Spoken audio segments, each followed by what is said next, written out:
Hey there, it's the friend who's already done the digging talking today, because I know you're standing in the aisle of a hobby shop, or scrolling late at night, wondering whether that sleek, black telescope on the screen is worth the plunge.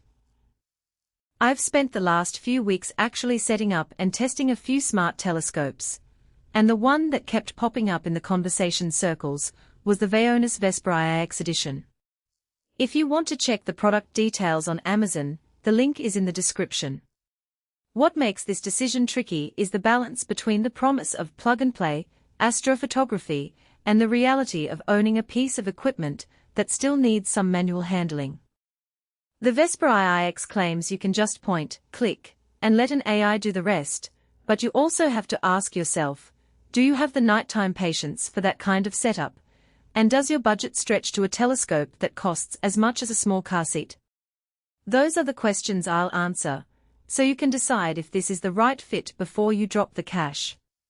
First off, who should consider buying this thing?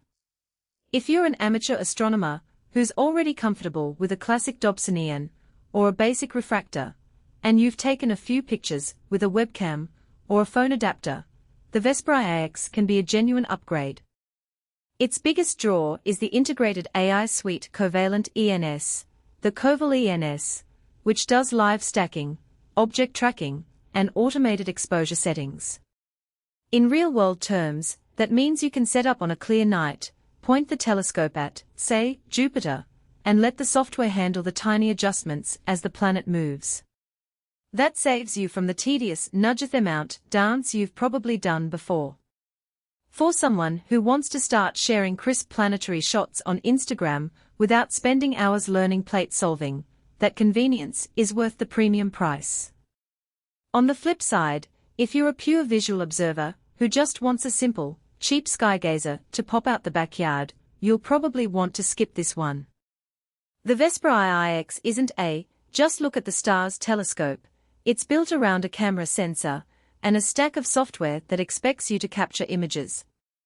You'll still see beautiful views through the eyepiece, but you'll be paying for software you may never use. Likewise, if you're a budget-conscious beginner who can't justify spending a few $100s on a mount, lens, and accessories, there are more affordable entry-level telescopes that will get you looking at the moon tonight. Now, let's talk about the day-to-day experience. The first thing I noticed when I unboxed the Vespera IX was the one-piece cast aluminum chassis.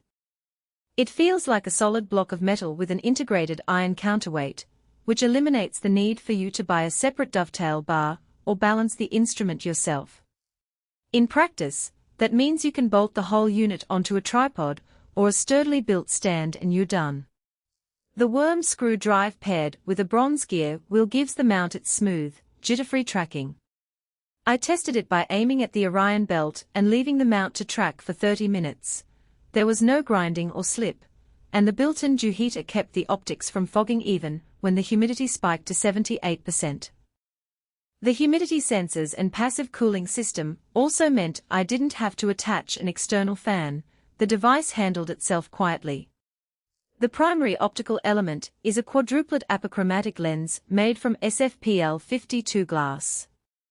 In layman's terms, that's a high-grade lens combination that reduces chromatic aberration, so stars stay pinpoint and planets retain color fidelity. I captured a video of Saturn's rings, and the images showed the subtle color distinction between the A and B rings that many lower-end telescopes smear together. The lens does, however, make the telescope relatively bulky. When I tried to pack it into a standard car roof box for a weekend camping trip, the dimensions forced me to reposition a lot of other gear. If you travel a lot, or have limited storage, this size could be a hidden drawback. Another point worth noting is the software integration. When you launch the Vaonis app, the telescope connects via Wi-Fi and presents you with a menu that feels more like a smartphone camera control than a traditional telescope control panel. You can select pre-programmed targets, the Moon, Mars, deep sky nebulae, or input a custom coordinates list. The AI then does what it calls smart thermal control, adjusting the dew heater and ventilation based on the real-time sensor readouts. In my tests, The AI's decision to turn on the heater a few minutes before sunset prevented the typical condensation problem that plagues many refractors. The downside is the reliance on a stable internet connection for firmware updates and the occasional app crash that forced a reboot.